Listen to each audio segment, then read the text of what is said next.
Hello everyone, welcome back to this channel. So आज की ये वीडियो बहुत इंपॉर्टेंट होने वाली है, जिसमें हम लोग करने वाले हैं 12th सेंचुरी ड्रामा। इसके अंदर सारे most important questions with answers cover करेंगे, जो कि आपके एग्ज़ाम के लिए बहुत ज़्यादा रिलेवेंट है और स्पेशली उन स्टूडेंट्स के लिए है जो कि बीए प्रोग्राम, बीकॉम ऑनर्स और बीकॉम प्रोग्राम वगैरह के कोर्सेज़ में हैं। एंड अभी आपके सेमेस्टर 8, सेकेंड, फोर्थ जो भी कोर्स के एग्ज़ाम चल रहे हैं, जर्नल कलेक्टिव का ही सब्जेक्ट है आई थिंक, तो उनके लिए आपकी ये वीडियो है जिसमें हम फुल सिलेबस कवर करेंगे। So don't worry about it कि कुछ भी छूटेगा नहीं। ये आपके एग्ज़ाम के लिए फुल वन शॉट रहेगा जो कि सब कुछ कवर करेगा। इसके बाहर से आई थिंक कुछ नहीं आएगा, ठीक है। और आप स्टूडेंट्स का एक्सपीरियंस देख सकते हो जो कि प्रीवियस वीडियोज़ में मेंशन है। आप वहाँ पर जाके देख सकते हो कि कैसे स्टूडेंट्स बोल रहे हैं कि ये वीडियोज़ हेल्पफुल हैं, तो इसीलिए मैं कंटिन्यू करूँ। अगर आपको किसी और सब्जेक्ट पे वीडियो चाहिए तो do let me know in the comments, उसका सब्जेक्ट का नाम, कोर्स एंड आपका सेमेस्टर, ठीक है।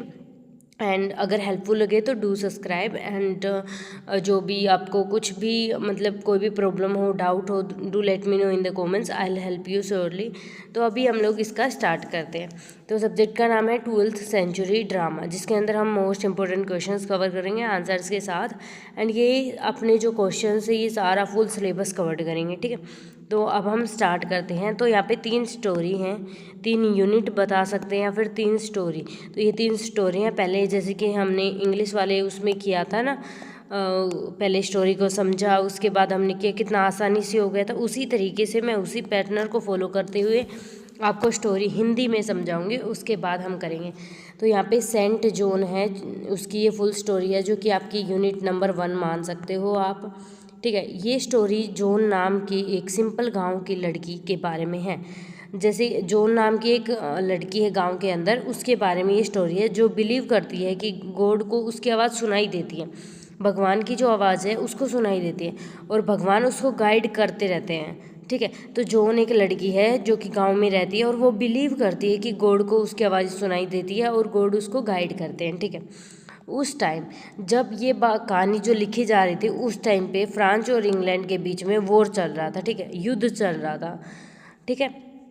फ्रांस जो था वो वीक पोजीशन में होता है, ठीक है। यहाँ पे फ्रांस और इंग्लैंड के बीच में युद्ध है, फ्रांस क्या है, वीक पोजीशन में। तो जॉन जो प्रिंस है ये ड्यूनपिन के पास जाती है और उसे कन्विंस कर दी। यहाँ पे ये एक जो लीडर है उसके पास जाती है और उसको कन्विंस करती है, जो कि वो कहती है कि मैं जो आर्मी है आपकी उसको लीड करूँगी और फ्रांस को जीत दिलाएगी, ठीक है। वो ये कहती है कि मैं लीड करूँगी और मैं आपकी आर्मी को जीत दिलाऊंगी, ठीक है। फिर उसके बाद डॉनपिन उसकी बात पे ट्रस्ट भी करता है और उसे चांस दे देता है, क्योंकि वो वीक पोजीशन में पहले ही उन्हें हारने की ओर लग रखी है कि हारेंगे, तो अब वो किसी पे भी ट्रस्ट कर सकता है। तो ट्रस्ट करता है और उसको एक चांस दे देता है, ठीक है। जॉन अपनी हिम्मत और कॉन्फिडेंस से आर्मी को लीड करती है और एक इम्पोर्टेंट बैटल जीत लेती है और वो इसको फाइनली जीत भी लेती है इस बैटल को, जिससे वो बहुत फेमस हो जाते हैं, ठीक है। जब आप किसी बैटल को जीतते हो तो आप ऑफ कोर्स है कि फेमस होगे, लेकिन चर्च और पॉलिटिकल लीडर्स को लगता है कि जॉन उसके पावर के लिए थ्रेट है, क्योंकि वो उनकी अथॉरिटी फॉलो नहीं करती और डायरेक्टली। अब क्या है, आप जितने ज़्यादा सक्सेसफुल होगे, जो भी लोग हैं आपसे पहले जो सक्सेसफुल हुए थे उनको खतरा रहेगा आपसे, उनको लगेगा आप उनके जो बिजनेस है उनको भी हड़प लोगे, ठीक है। तो वो आपको नीचे गिराने की ट्राई करते रहेंगे। तो ऐसे ही जॉन के जो चर्च के लोग हैं, जो पॉलिटिकल लीडर्स हैं जिनकी अथॉरिटी चलती थी, वो जॉन की पावर, उनको लगता है कि जॉन उनकी पावर पे थ्रेट है, ठीक है। तो वो उनकी अथॉरिटीज़ को फॉलो नहीं करती और वो गॉड से डायरेक्टली बात करती है, इसलिए वो चाहते थे कि उसको आगे ना बढ़ने दिया जाए। इसलिए उसने क्या किया, उसको अरेस्ट कर लिया जाता है और उस पर ट्रायल हो जाता है, जिससे वहाँ पे उन्हें बोला जाता है हेरेटिक, ठीक है। जॉन को अरेस्ट कर लिया जाता है। वहाँ पे जॉन अपनी बिलीफ चेंज नहीं करती और स्ट्रॉन्ग रहती है। वहाँ पे जॉन ये नहीं सोचती कि भगवान होती नहीं है, मैंने इतनी हेल्प की फिर भी मुझे अरेस्ट कर लिया गया, नहीं, वो हमेशा यही सोचती है। एंड में उसे जिंदा जला दिया जाता है, लास्ट में स्टोरी के अंत में उसे जिंदा जला दिया जाता है। लेकिन बाद में लोग रियलाइज़ करते हैं कि वो सही थी और वो करेज, ट्रूथ, इंडिविजुअल फ्रीडम का सिंबल बन जाती है, ठीक है। तो ये आपकी स्टोरी थी। अब मैं अगर इसको सिंपली बताऊं तो यहाँ पे सबसे पहले हमने देखा स्टोरी के अंदर कैरेक्टर, जिसमें जॉन है जो कि एक गांव में रहती थी, सिंपल लड़की थी, लेकिन उसको भगवान की आवाज़ सुनाई देती थी और भगवान उसको गाइड करते थे। जब ये टाइम है, उस टाइम पे फ्रेंच और इंग्लैंड की लड़ाई चल रही थी। उस टाइम पे जो फ्रेंच था वो वीक पोजीशन में था। तो जॉन प्रिंस के पास जाती है, उसका नाम था ड्यूपिन। उसके पास जाती है और कहती है कि मैं आपकी आर्मी को लीड करूँगी और फ्रेंच को जीत दिलाऊंगी। इस बात पे प्रिंस मान भी जाता है, उसको एक चांस देता है और वो मान जाता है। जॉन अपनी हिम्मत और कॉन्फिडेंस से आर्मी को लीड करती है और वो इम्पोर्टेंट बैटल को जीत लेती है। ठीक है, इससे वो बहुत फेमस हो जाती है। लेकिन आपको पता है, जब आप जितने फेमस हो गए उतने ही लोग कांटे लेके आएंगे। तो इसीलिए जॉन की वहाँ पे आते हैं चर्च और पॉलिटिकल लीडर। उनको लगता है ये उनके लिए खतरा है, बिकॉज ये उनकी बातें भी नहीं मान रही, ये अपने अकॉर्डिंग सारा काम कर रही हैं। ठीक है, तो वो उनके अथॉरिटीज़ को फॉलो नहीं करती इसलिए, और एक तो वो डायरेक्टली गॉड से बात करती है तो उसलिए। ठीक है, फिर इसी वजह से जॉन को ये लोग क्या करवा देते हैं, अरेस्ट करवा देते हैं और फिर उस पर ट्रायल हो जाता है। लेकिन फिर भी जॉन भगवान पे विश्वास बनाए रखती हैं और लास्ट में जब ये स्टोरी ख़त्म होती है, जॉन को जिंदा जलाया दिया जाता है। उसके बाद लोगों को समझ आता है, जब अब कोई चला गया, चिड़िया चुग गई खेत में दाना, उसके बाद समझ आता है कि यहाँ पे वो जो लड़की थी वो सही थी, उसके जो करेज, ट्रूथ और इंडिविजुअल फ्रीडम का वो सिंबल थी। तो ये हमारी पहली स्टोरी थी। ठीक है, अब नाउ दूसरी स्टोरी है डेथ ऑफ ए सेल्समैन। तो ये स्टोरी विली लोमन नाम के एक सेल्समैन की है जो स्ट्रांगली बिलीव करता है कि अगर इंसान पॉपुलर और वेल लाइक्ड हो तो वो सक्सेसफुल हो सकता है। देखो, विली लोमन नाम की है, तो यहाँ पे ये एक लड़का है जिसकी स्टोरी है, वो ये बिलीव करता है कि अगर कोई इंसान पॉपुलर और वेल लाइक्ड है तो वो सक्सेसफुल ऑटोमेटिकली हो जाता है। लेकिन रियलिटी में विली सक्सेसफुल नहीं होता और वो सक्सेसफुल नहीं है और वो अपने करियर में बहुत ही ज़्यादा स्ट्रगल करता है। ठीक है, वो मेंटली स्ट्रेस रहता है और हमेशा पास्ट की जो मेमोरीज़ हैं उनमें जीता है। वो प्रेजेंट के रियलिटी नहीं देखता, वो पास्ट में क्या हुआ उनको सोचता रहता है। उसकी वाइफ जो यहाँ पे लिंडा थी उसे सपोर्ट करती है, और लेकिन उसका जो बेटा था बिफ धीरे धीरे उसे, मतलब वो उसको धीरे धीरे सपोर्ट नहीं करता। ठीक है, लेकिन उसका बेटा बिफ धीरे धीरे समझ जाने लगता है कि उसके फादर की सक्सेस वाली थिंकिंग गलत है। हाँ, वो सपोर्ट, उसकी वाइफ तो सपोर्ट करती है, उसका बेटा भी सपोर्ट करता है, सॉरी, वो उसको समझाने भी लगता है, पापा जैसा आप सोच रहे हो कि सक्सेसफुल होना का मतलब ये है कि पॉपुलर और वेल लाइक्ड होना, नहीं, ऐसा नहीं होता। इसकी वजह से उनके बीच में बहुत ज़्यादा कॉन्फ्लिक्ट्स भी होते रहते हैं, लड़ाई झगड़े भी होते रहते हैं।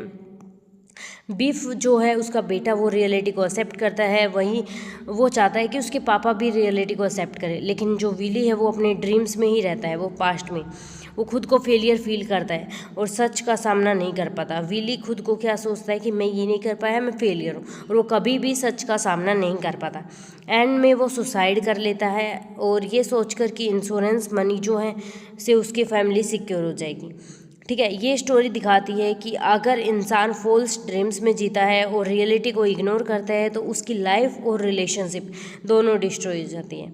तो यहाँ पे इसकी स्टोरी बताऊँ, ये आई थिंक बहुत ही इंटरेस्टिंग और अच्छी स्टोरी है। यहाँ पे सबको समझनी चाहिए ये बातें। यहाँ पे एक इंसान है विली लोमन। ठीक है, ये एक सेल्समैन है जो कि ये बिलीव करता है अगर कोई इंसान पॉपुलर और वेल लाइक्ड है, मतलब वो इंसान पॉपुलर भी है और सब लोग उसको जानते भी हैं और पसंद करते हैं, तो वो इंसान क्या है, सक्सेसफुल है। लेकिन रियलिटी विल को नहीं पता।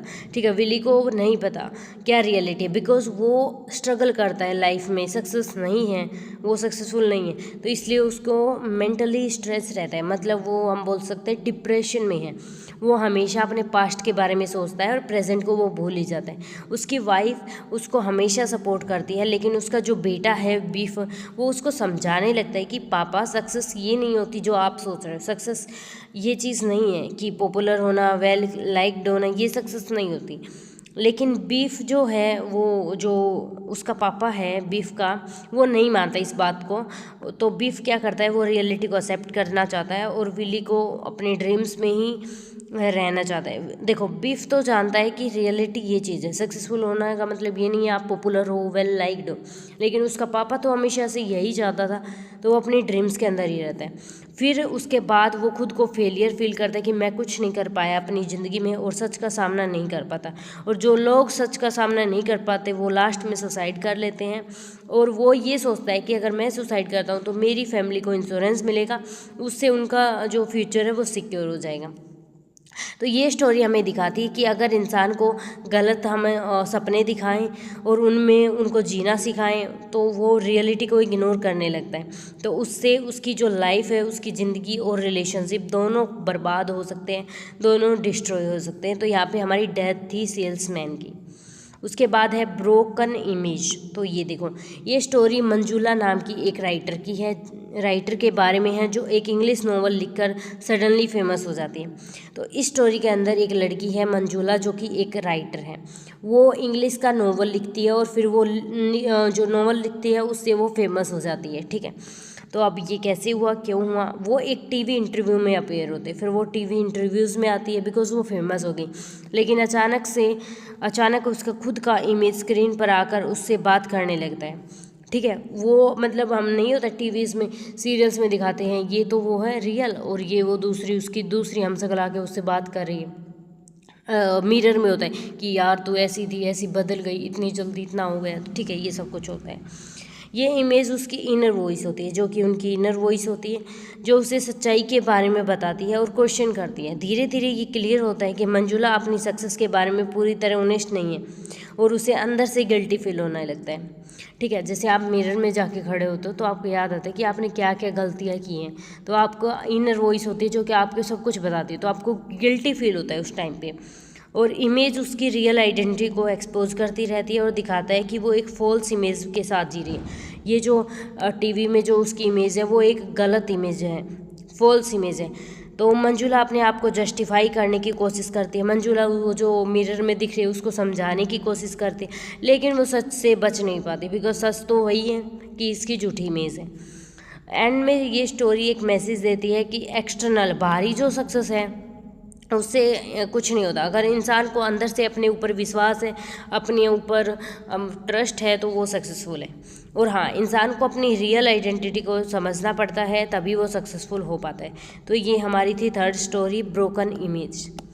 तो अभी हम करते हैं टॉपिक्स। तो आई होप कि स्टोरीज तो समझ आ गई होंगी। तो यहाँ पे पहली वाली यूनिट है जो ये सेंट जॉन की, ये करेंगे, फिर डेथ सेल्समैन की, देन ब्रोकन इमेज। तो पहली वाली स्टोरी तो आई थिंक सबको पता होगी, नहीं पता तो एक बार फिर से रिवाइज करवा देती हूँ। तो यहाँ पे लड़की थी जो कि गॉड पे बिलीव करती थी एंड फ्रांस और इंग्लैंड के बीच में लड़ाई चल रही थी। तो वो किंग के पास, वहाँ पे प्रिंस है, उसके पास जाती है और कहती है कि मैं अब की बार जो लीड करूँगी इसको, तो वो चांस दे देता है और वो लीड करती है उस चीज़ को। फिर वो उस बैटल को जीत जाती है और वो फेमस हो जाती है।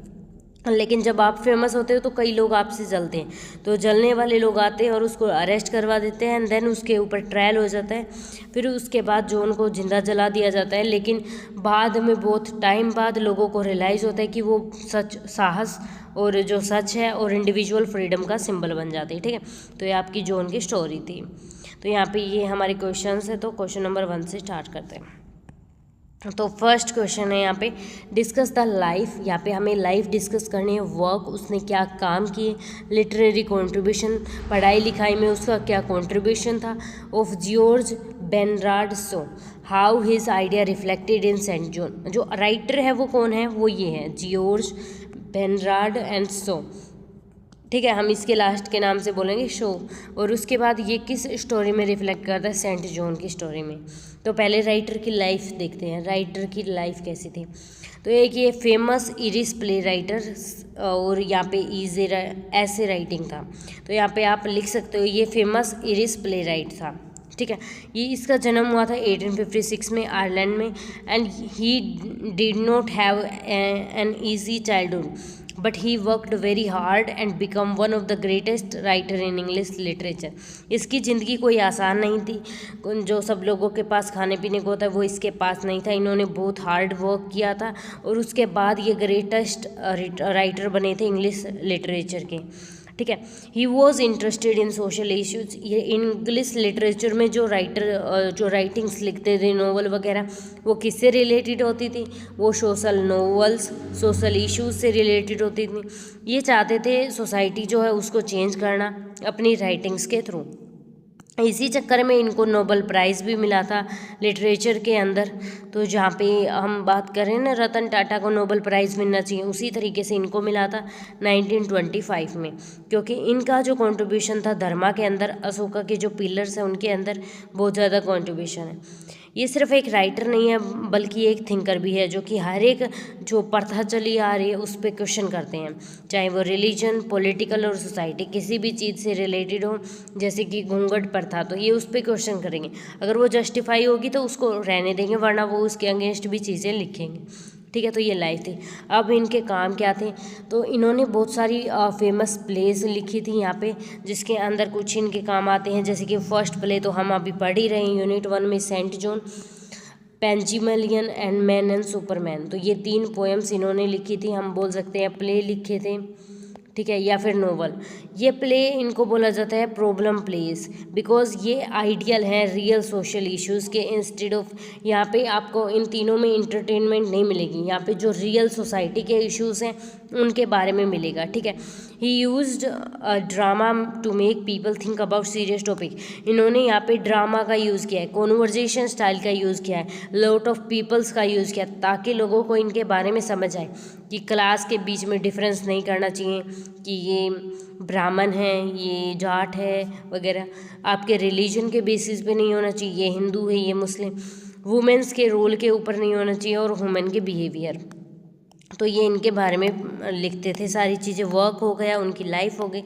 देन इनका लिटरेरी में क्या कंट्रीब्यूशन था, तो इन्होंने जो पर्पस था ड्रामा का वो था इंटरटेनमेंट, उसको चेंज करके इसने क्या कर दिया, थिंकिंग और लर्निंग कर दिया। तो इन्होंने सिंपली पर्पस जो था ड्रामा का वही चेंज कर दिया। ठीक है, पहले ड्रामा किस लिए होता था, इंटरटेनमेंट के लिए, टाइम पास के लिए, लेकिन इन्होंने क्या चेंज किया, थिंकिंग करने के लिए, लोगों को कुछ चीज़ समझ आए, वो उन चीज़ों के बारे में सोचे कि रियलिटी में ये इश्यूज एग्जिस्ट करते हैं। मेन कंट्रीब्यूशन किसका था, सबसे पहले इन्होंने ड्रामाज को क्रिटिसाइज़ किया। ड्रामाज के अंदर इन्होंने सोसाइटी को क्रिटिसाइज़ किया कि सोसाइटी ने ये प्रथा सिस्टम था, ये सती प्रथा थी, ये सब कुछ गलत थे। ठीक है, तो उनकी नेगेटिव चीज़ें दिखाना। उन्होंने फोकस करा सच्चाई क्या है और उसके जो भी हम प्रथा मान रहे हैं, जो भी ट्रेडिशन हम फॉलो करें, उसके पीछे लॉजिक है।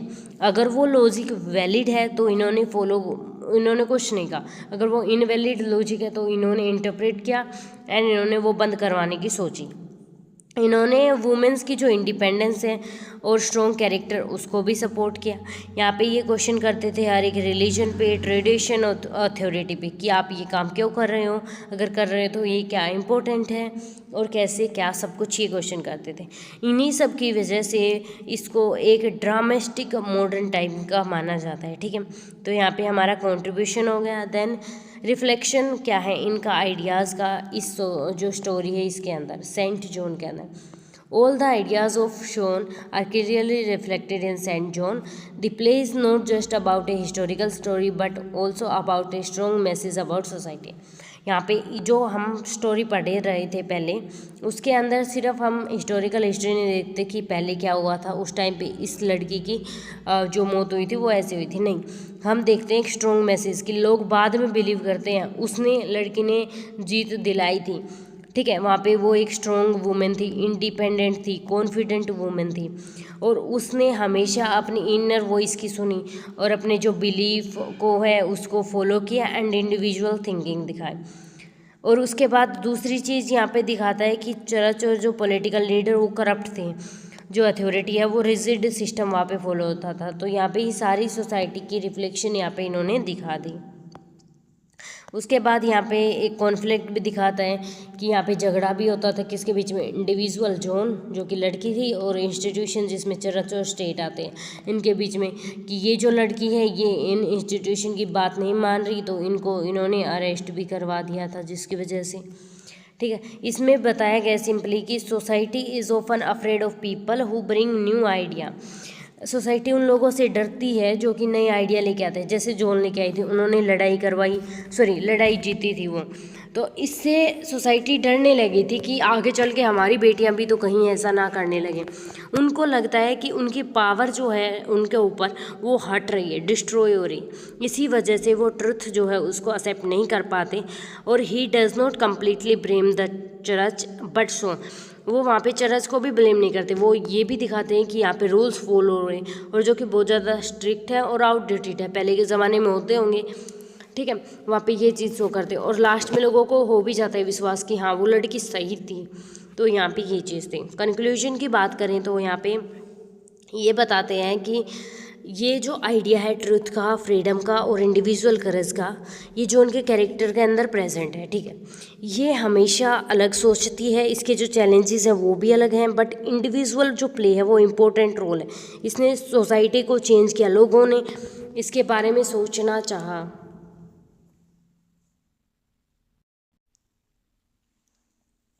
तो जो उनके कैरेक्टर से हमें पता चलता है कि कैसे कुछ लोग हैं जो कि डिफरेंट सोचते हैं हमारी सोसाइटी के बारे में, वो सोचते हैं हमें इसको चेंज करना चाहिए, ठीक है। ये प्ले रिफ्लेक्ट करता है लॉजिक चीज़ों के पीछे, इंडिपेंडेंस और सोशल रिफॉर्म्स जो कि आते हैं मॉडर्न और हिस्टोरिकल ड्रामा दोनों के अंदर। Now the next question, explain the historical and religious background. जो ये हमने स्टोरी पढ़ी, इसका हिस्टोरिकल और रिलीजियस बैकग्राउंड क्या था, और जो इवेंट्स और कॉन्फ्लिक्ट, जो झगड़े हो रहे थे फ्रांस और इंग्लैंड के बीच में, वो क्यों हो रहे थे, और कोई चीज़ हुई थी वो क्यों हुई थी। तो देखो, ये स्टोरी बेस्ड है रियल लाइफ पे, जो कि जोन की थी आर्क की, and is the set during 100 year war between England and France 15th century. तो ये स्टोरी कब की है, जब 15th सेंचुरी में वॉर हो रहा था इंग्लैंड और फ्रांस के बीच में। उस टाइम पे फ्रांस पॉलिटिकली वीक था और डिवाइडेड था, ठीक है, उसमें फ्रांस के अंदर लोग वीक थे, लेकिन इंग्लैंड एक स्ट्रॉन्ग और जिसके अंदर सारी पावर थी वो था। फ्रेंच जो किंग था वो पावरफुल नहीं था, जो कि हमने देखा स्टोरी के अंदर, तो लोग वहाँ पे होप भी छोड़ देते। लेकिन कंट्री की ऐसी कंडीशन हो चुकी थी फ्रेंच के अंदर, जहाँ पे कन्फ्यूजन, फियर, इंस्टेबिलिटी, तीनों चीज़ें आ चुकी थी। इस सिचुएशन के अंदर जॉन आती है और वो एक यंग विलेज गर्ल के रूप में आती है, जो कि क्लेम करती है कि गॉड उसको गाइड करते हैं। उसके अंदर एक नया कॉन्फिडेंस आता है, तो वो कहती है कि मैं आपकी हेल्प करूँगी, मैं आर्मी को लीड करूँगी और आपको जिताऊँगी। तो फिर उसकी लीडरशिप की वजह से उनको जीत भी मिलती है, और वहाँ पे क्या होता है, French needed a strong leader और Joan become the unexpected leader. French को एक लीडर की ज़रूरत थी जो कि उनको गाइड कर सके, और जॉन वो लीडर बन चुकी थी। उसके बाद हिस्टोरिकल हो गया, अब religious background. During this period church was most powerful institution in the society. Church जो था, जो मोस्ट पावरफुल इंस्टीट्यूशन था सोसाइटी के अंदर इस टाइम के ऊपर, वो कंट्रोल करता था कि लोगों का बिलीफ क्या है, क्या सोचते हैं, कैसे सोचते हैं, और उनके पॉलिटिकल डिसीजन, कौन किसको क्या वोट करेगा, सब कुछ ये करता था। लोग जो चर्च को फॉलो नहीं करते थे, जो उनको मतलब लोगों से ये एक्सपेक्ट करता था कि लोग इनको फॉलो करें बिना कोई क्वेश्चन के, ठीक है। People were accepted to follow church without question, मतलब आप कोई भी क्वेश्चन नहीं करो, जो हम बोल रहे हैं वो फॉलो करो। एनी पर्सन, कोई भी लोग जो उसके अगेंस्ट जाते थे, जो चर्च से क्वेश्चंस करते थे, तो उनको हेरेटिक कंसिडर किया जाता था। जो कि इस हेरेटिक कौन होते हैं, समवन अगेंस्ट रिलीजन, जो हमारे धर्म के विरुद्ध होते हैं ना, उनको हेरेटिक माना जाता है। तो जो उनको भी यही माना गया था, बिकॉज वहाँ पे लड़कियाँ लीडर नहीं होती थी, लेकिन वो लीडर बनी, तो फिर उसको हेरेटिक कंसिडर करके अरेस्ट कर लिया गया, फिर उसको जिंदा जला दिया गया, ठीक है। जो उनके केस में भी सीरियस हुआ था यही चीज़, क्योंकि उसका डायरेक्ट कनेक्शन था गॉड के साथ, और वो किसी भी चर्च पे डिपेंड नहीं करती थी, उसके पास पावर थी, तो चर्च को लगता था कि ये हमारी पावर के ऊपर चैलेंज बन के आएगी, इसीलिए वहाँ पे जो उनको वहाँ पे मार दिया जाता है और जिंदा जला दिया जाता है। फिर है how this background shape the play. Historical और रिलीजियस बैकग्राउंड डायरेक्टली क्रिएट करते हैं आपके मेन कॉन्फ्लिक्ट कि प्ले के अंदर होने वाला क्या है। यहाँ पे फ्रेंड्स वीक कंडीशन में था, तो जॉन को एक लीडर बन के आई, फिर उसके बाद उसका सक्सेस हुआ तो वॉर हुआ, वॉर से उसका सक्सेस हुआ तो वो पावरफुल और पॉपुलर बन गई, ठीक है। पहले वो लीडर बनी, फिर उसके बाद वो सक्सेस होकर पावरफुल पॉपुलर बन गई। फिर चर्च को लगने लगा थ्रेटन की ये इंडिपेंडेंट लड़की है, ये हमारे लिए थ्रेट है, हमें ये आगे जाके बहुत ही ज़्यादा मतलब फियर करने वाला हो गया। पॉलिटिकल जो लीडर्स थे उनको भी फियर लगने लगा कि वो अपना कंट्रोल अब खो देंगे, ठीक है। इस वजह से जॉन जो कि वो लड़की थी और चर्च और स्टेट के बीच में कॉन्फ्लिक्ट हो गया, ठीक है।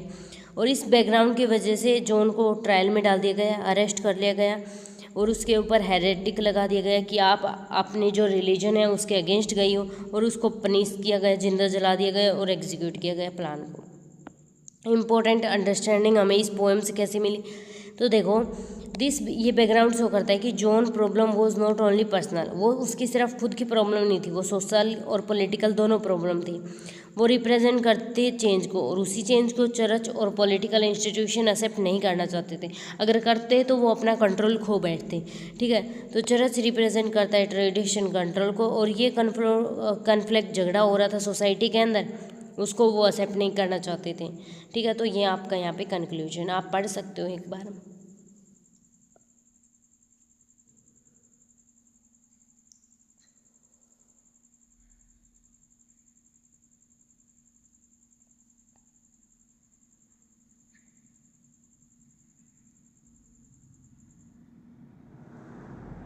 सो आई होप पढ़ लिया होगा। तो हमने 2 क्वेश्चन इसके ऊपर कर लिए फर्स्ट यूनिट पे। अभी थर्ड क्वेश्चन भी वही है। अब मैं ये डिटेल में नहीं करवाऊंगी बिकॉज हमने कर लिया है डिटेल में ऑलरेडी। तो मैं आपको ऊपर ऊपर से बताने वाली हूँ इस क्वेश्चन में क्या है ऐसा अलग, क्योंकि जो एट द एंड है आपको क्वेश्चन पूछेंगे घुमा फिरा के। तो अब मैं वन शॉट ऐसे बना रही हूँ, चाहे वो कैसे भी क्वेश्चन पूछे आपको लिखना होगा। आपकी देखो इस ये जो चैप्टर है हमारी जो ये बुक है, इसमें यूनिट कितनी है? 3 यूनिट है। तो यूनिट 1 से आएगा तो इस पोएम से रिलेटेड होगा, यूनिट 2 से तो डेल्थ ऑफ सेल्समैन, और जो यूनिट 3 है ब्रोकन इमेज, तो ऐसे होगा रिलेटेड।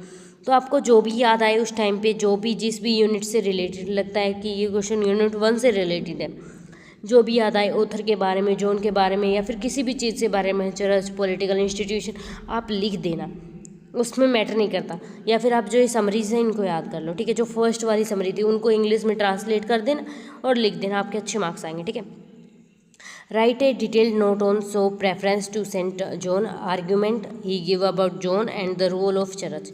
हमने देख लिया वैसे तो ये।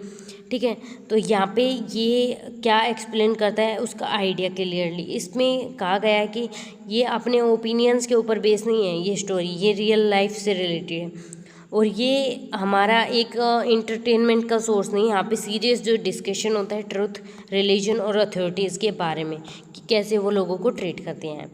तो यहाँ पे ऑथर का क्या व्यू पॉइंट है जॉन के बारे में, तो ये सपोर्ट करते हैं जॉन को और प्रेजेंट करते हैं उनको पॉजिटिव वे में कि गर्ल्स आगे बढ़ रही थी।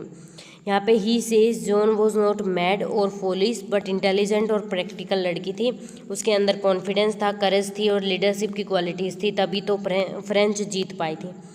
ठीक है, उन्होंने अपनी जो इनर वॉइस है उस पर ट्रस्ट किया, जिसको वो बोलते हैं गॉड की गाइडेंस। आप मिरर में जाके अपने आप से पूछो कि आपने आज तक क्या किया जिससे अपने पेरेंट्स को प्राउड कर पाए। आपकी इनर वॉइस बोलेगी वो उस टाइम पे।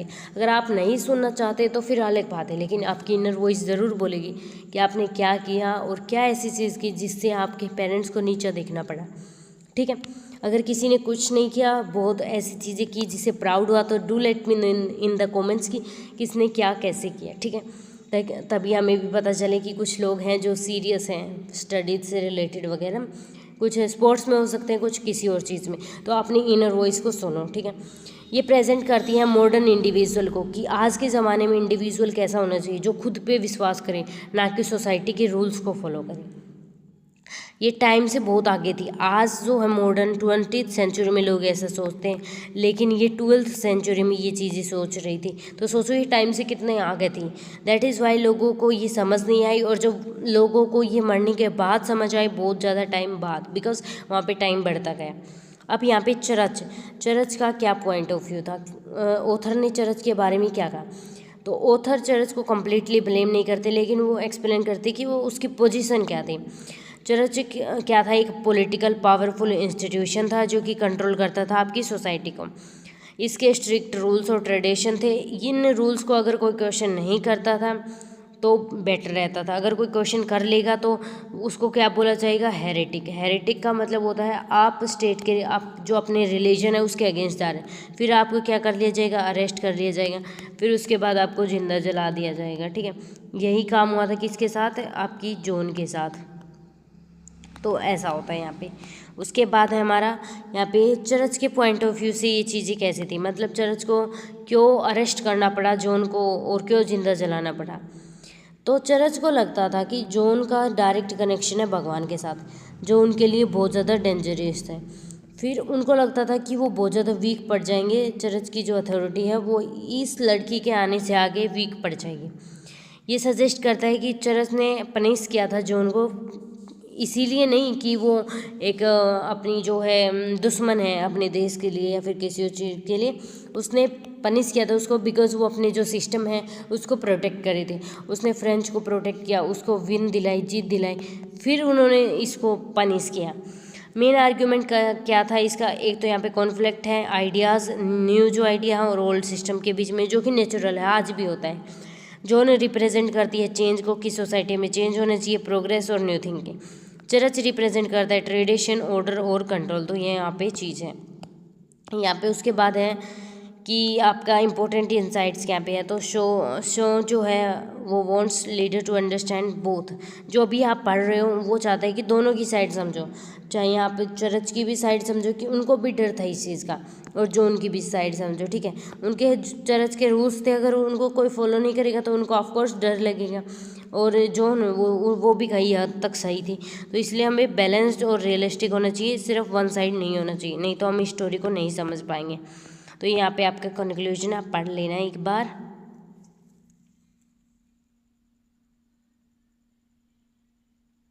आई होप पढ़ लिया होगा। एंड भाई इतनी देर हो गई, इतनी मेहनत लगती वीडियोस बनाने में, सो सब्सक्राइब तो कर ही लेना। सो अगर हाँ इसके नोट्स चाहिए सो आपको एक इस वीडियो के डिस्क्रिप्शन में एक वीडियो मिलेगी, वहाँ पे आपको सारी प्रोसीजर बताई हुई है कि नोट्स कैसे मिलेंगे। तो उस प्रोसेस को फॉलो करना, आपको ऑटोमेटिकली रिप्लाई मिलेगा, देन वहाँ पे आप नोट्स डाउनलोड कर सकते हो। बिल्कुल फ्री ऑफ कॉस्ट है, कोई भी पैसा नहीं लगेगा नोट्स लेने में, ठीक है। तो अब नेक्स्ट है इसकी जो है डिटेल्ड समरी देनी है। तो अब मैं बताऊं, हमने जितने भी क्वेश्चंस किए अगर वो भी याद नहीं हुए तो प्लीज़ इस क्वेश्चन को याद कर लेना। अगर यूनिट 1 से कोई भी क्वेश्चन आए ये आंसर छाप देना, बिल्कुल डेटो ये आंसर लिख देना। अगर कोई भी क्वेश्चन आए ये आंसर लिख देना। ये इतना इम्पोर्टेंट क्वेश्चन है कि आपको अगर यूनिट 1 से इस बुक के अंदर 12th सेंचुरी ड्रामा के अंदर कोई भी क्वेश्चन आए, आपको कुछ सोचना ही नहीं है, सिर्फ ये समरी लिख देनी है, आपको बेस्ट से बेस्ट मार्क्स मिलेंगे, ठीक है। यहाँ पे अगर हमने ये पढ़ लिया, वैसे तो देखो the play begins in A time, ये एक ऐसे टाइम पे शुरू होती है स्टोरी जहाँ पे फ्रेंच जो था वीक था और वो losing the power against England के अंदर। देखो फ्रेंच और इंग्लैंड का वॉर चल रहा था, इसमें सबसे कमज़ोर कौन था? फ्रेंच था। तो यहाँ पे इंग्लैंड जो था वो पावरफुल था और ये पुअर था, तो ये हारने वाला था, ठीक है। पीपल आर कन्फ्यूज कि उनका leader are not strong enough. जो फ्रेंच का लीडर था वो अच्छा नहीं था, वो उस सिचुएशन को हैंडल नहीं कर पा रहा था। इस कंडीशन के अंदर जॉन एक गांव की लड़की थी जो कि एक सिंपल घर से आती थी, वो क्लेम करती है कि भगवान उसको गाइड करते हैं और वो फ्रेंच को बचाएगी, वो जिताएगी फ्रेंच को। तो इसीलिए वो जो वहाँ पे वो जाती है, देखो आगे लिखा हुआ है सॉरी, जॉन मीट्स रॉबर्ट दी बहादुरी कोर्ट, ठीक है। यहाँ पे वो जाती है और कन्विंस करती है उनको कि हमें जो है यहाँ पे Dauphin the future king of French, जो प्रिंस थे जो फ्रेंच के, उनके पास जाती है। सॉरी यहाँ पे प्राइस लिख दिया मैंने। वहाँ पे जाती है और बोलती है कि मुझे ये लीड करने दो, ठीक है। फर्स्ट टाइम लोगों को लगता है कि ये ऐसी बात कर रही है बिकॉज उनके अंदर उतना कॉन्फिडेंस नहीं था, लेकिन धीरे धीरे उसका कॉन्फिडेंस बढ़ता है और वो स्ट्रॉन्ग बिलीफ के साथ आगे बढ़ती है। जब वो उस प्रिंस से मिलती है तो वो उसको पहचान लेती है और वो बोलती है उसको कि अपनी वो आइडेंटिटी है वो तो हाइड करती है, लेकिन फिर वो एक second, when she meet Dauphin she is able to recognise him, वो उसको पहचान लेती है। वो अपनी आइडेंटिटी शेयर नहीं करना चाहता कि वो प्रिंस है, लेकिन फिर भी वो पहचान लेती है और विच इम्प्रेस हिम। और सी टेल्स दैट गॉड वो chosen him to be king, that she will help him to वो, मतलब वो बोलती है उसको कि गॉड भगवान ने तुम्हें चूज़ किया है कि तुम किंग बनोगे, वो हेल्प करेगी उस वॉर को जीतने के लिए, ठीक है। स्लोली जॉन गेंस ट्रस्ट, वो उसको ट्रस्ट जीत लेती है और फिर वो जो लीडर है जो आपका प्रिंस है वो उसको चांस दे देता है कि आप ठीक है आर्मी को लीड करो। ये शो करता है ग्रेट करेज एंड डिटर्मिनेशन, और उसकी प्रेजेंस से एक न्यू होप आती है, एनर्जी आती है सोल्जर्स के बीच में, और वो अपने मिशन इंस्पायर हो जाती है और फाइट करती है। बिकॉज ऑफ उसकी लीडरशिप की वजह से फ्रेंच की जो आर्मी है वो बैटल को जीत जाती है, ठीक है। अब बैटल जीत गई, हावेवर जॉन जो था वो सक्सेसफुल, जॉन जो लड़की थी वो सक्सेसफुल और पॉपुलर बन गई बिकॉज उसने बैटल जीती। लेकिन अब आप सक्सेसफुल हो गए तो कुछ लोग तो ऐसे आएंगे जो कि आपके बीच में आएंगे। तो जो चरस था और जो पॉलिटिकल लीडर्स थे इनको अब डर लगने लगता है कि लोग कहीं हमारी बातें ना माने और इस लड़की की बात माने, बिकॉज ये पावरफुल हो गई और ऊपर से हमारी बातें नहीं मानती और गॉड से इसकी डायरेक्ट बात होती है। तो फिर उनको डर लगने लगा और उनकी जो अथॉरिटी थी वो वीक पड़ने लगी और उसके बाद उन्होंने हेरेटिक बना दिया उसको, मतलब कि उन्होंने लोगों को बोला कि ये जो लड़की है ये हमारे जो रिलीजन है उसके अगेंस्ट जा रही है, तो उसको अरेस्ट कर लिया गया और फिर उसको जिंदा जला दिया गया। तो यहाँ पे क्रिटिकल कमेंट्री यहाँ पे क्या है, तो सबसे पहले यहाँ पे क्रिटिकल कमेंट्री। सो यहाँ पे जो जॉन है वो एक स्ट्रॉन्ग और एक कॉन्फिडेंट इंडिविजुअल है जो कि अपनी जो इनर वॉइस है उस पर ट्रस्ट करते। रियल में कोई गॉड बात नहीं कर रहा उससे, वो अपनी इनर वॉइस से बात करे, जो कि एक इमोशनल गर्ल नहीं है, जो कि एक प्रैक्टिकल और इंटेलिजेंट लीडर है। उसको ये जो कैरेक्टर है आज का मॉडर्न फीमेल बनाता है। ट्रेडिशनल में जो पुराने ज़माने में लड़कियां होती थी वो वैसी नहीं होती थी, आज की लड़कियां तो फिर भी वैसी हैं। Early part of play show करता है कि कैसे कॉन्फ्लिक्ट झगड़ा स्टार्ट हुआ जॉन, चर्च और पॉलिटिकल लीडर्स के बीच में। जॉन थी वो न्यू थिंकिंग थी और चेंज कर रही थी सोसाइटी को। चर्च और लीडर्स को लगता था कि अगर ऐसे ही चेंज होता रहा तो उनकी जो अथॉरिटी है वो वीक पड़ जाएगी और ट्रेडिशन पे उनका काबू नहीं रहेगा। इसीलिए सोसाइटी को जो उसके आइडियाज़ है वो एक्सेप्ट करने पड़े, लेकिन लोग जॉन पे डाउट करने लगे और वो सपोर्ट करने लगे उसको। ठीक है, लेटर वो उसके अगेंस्ट चले गए और फिर उसके बाद उनको जैसे कि बोलते हैं ना, उनको डर लगने लगा कि रियल में ऐसा तो नहीं हो जाएगा। फिर उसके बाद चर्च कम्प्लीटली रॉन्ग था और इंस्टेड ही शो कि church is trying to protect it system which create a balanced और रियलिस्टिक वे। चर्च भी कहीं हद तक गलत नहीं था, बिकॉज वो अपने जो सिस्टम है ओवरऑल उसको प्रोटेक्ट करना चाहता था। वहाँ पे उसके रूल चल रहा था, तो ऑफकोर्स सी बात है कि वो प्रोटेक्ट करेगा उस चीज़ को, उसके लिए चाहे उसको किसी की जान लेनी पड़े या कुछ भी करना पड़े। तो ये हमारा डन होता है। फर्स्ट पार्ट में सेंट जॉन प्रेजेंट करती है कि जॉन राइज होती है एक सिंपल गर्ल से एक पावरफुल लीडर में। फिर उसके बाद एक कॉन्फ्लिक्ट होता है, फिर उसके बाद यहाँ पे न्यू आइडियाज़ आते हैं सोसाइटी के अंदर, एंड देन यहाँ पे क्या होता है, हमारा फियर आता है सोसाइटी के अंदर, लीडर्स के अंदर, चर्च की गर्ल्स इंडिपेंडेंट बन रही है या फिर जो भी चीज़ें हैं। फिर इससे टेंशन होती है और कॉन्फ्लिक्ट होती है और फिर लास्ट में उसका एंड हो जाता है स्टोरी का। नाउ ये भी हमारा उसी के बारे में है कि क्या कौन कौन कैरेक्टर थे यहाँ पे। तो जॉन सेंट्रल कैरेक्टर थी प्ले की यहाँ पे, जो एक स्ट्रॉन्ग कॉन्फिडेंट और इंडिपेंडेंट गर्ल थी जो कि बिलीव करते थे कि गॉड उसको गाइड करते हैं और वो किसी से डरती नहीं थी। बोलते टाइम पे वो रूल्स को बिल्कुल फॉलो नहीं करती थी और वो अपने ऊपर विश्वास करती थी, ठीक है, जो उसको दूसरों से अलग बताता था।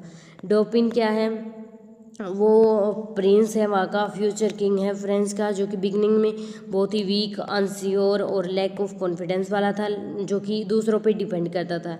लेकिन जॉन जो लड़की थी वो उसको हेल्प करती है, कॉन्फिडेंस को बढ़ाने में इनकरेज करती है उसको कि आप किंग हो, आप अपने रोल को एक्सेप्ट करो, और वो उसको गाइड करती है, ठीक है। और ये लड़का जो है वो रिप्रेजेंट करता है कि वीक लीडरशिप कैसी होती है। उसके बाद चर्च आता है। चर्च के जो लीडर्स थे वो पावरफुल और स्ट्रिक्ट थे। यहाँ पे वो बिलीव करते हैं कि ऑर्डर मेंटेन रहे और रूल्स फॉलो हों, और उनको जॉन से खतरा लगता है क्योंकि उसकी डायरेक्ट कनेक्शन थी गॉड के साथ, ठीक है। पॉलिटिकल लीडर्स, ये जो पॉलिटिकल लीडर्स थे ये पावर और पोजीशन से रिलेटेड थे, जो कि सपोर्ट करते थे जॉन को। जब वो जैसे वो सपोर्ट कब कर रहे थे जॉन को, जब वो फ्रेंच और इंग्लैंड के बीच में जो लड़ाई होती थी उसको जीत रही थी। फिर उसके बाद वो उसके अगेंस्ट चले गए बिकॉज उनको लगने लगा था डर जॉन से। वो अपने सेल्फ इंटरेस्ट और इनसिक्योरिटी की वजह से उसके अगेंस्ट चले गए। तो ये आपके पावरफुल लीडर्स के बारे में। मेजर थीम इस स्टोरी की क्या है, पहले इंडिविजुअल और अथॉरिटी। यहाँ पे जो कॉन्फ्लिक्ट हो रहा है वो किसके बीच में हो रहा है, इंडिविजुअल अथॉरिटी। इंडिविजुअल यहाँ पे है जॉन और अथॉरिटी चर्च और पॉलिटिकल लीडर्स। उसके बाद है रिलीजन और ट्रूथ। तो यहाँ पे प्ले क्वेश्चन करता है कि truth comes from personal belief और रिलीजन इंस्टीट्यूशन। ट्रूथ, सच्चाई कौन बोलता है, आपका पर्सनल चीज़ बोलती है या फिर आपके रिलीजन बोलते हैं। जॉन अपनी पर्सनल बिलीफ पे विश्वास करती थी और चर्च जो एक रिलीजियस इंस्टीट्यूशन है, ठीक है। उसके बाद है नेशनलिज्म। जॉन जो फुली डिवोटेड थी फ्रेंच से, कि वो अपना तन मन धन सब कुछ अपने फ्रेंच से दे चुकी थी और वो फाइट कर रही थी उसको बचाने के लिए और यूनिटी लाने के लिए लोगों के बीच में। वुमेन का रोल, यहाँ पे जॉन एक ट्रेडिशन को ब्रेक कर देती है कि पहले लड़कियाँ किसी भी चीज़ में पार्टिसिपेट नहीं करती थी और अब वो तो सीधी जो आर्मी है उसको लीड कर रही है और बड़े बड़े डिसीजंस ले रहे हैं जो कि अनयूजुअल वुमेन ही कर सकते हैं, ट्रेडिशन वर्सेस चेंज, तो जॉन रिप्रेजेंट करती है कि चेंज होना चाहिए सोसाइटी के अंदर, न्यू आइडियाज़ होने चाहिए, लेकिन सोसाइटी रिप्रेजेंट करती है कि पुरानी चीज़ों को ही फॉलो करो, कोई भी चेंज लाने की कोई ज़रूरत नहीं है।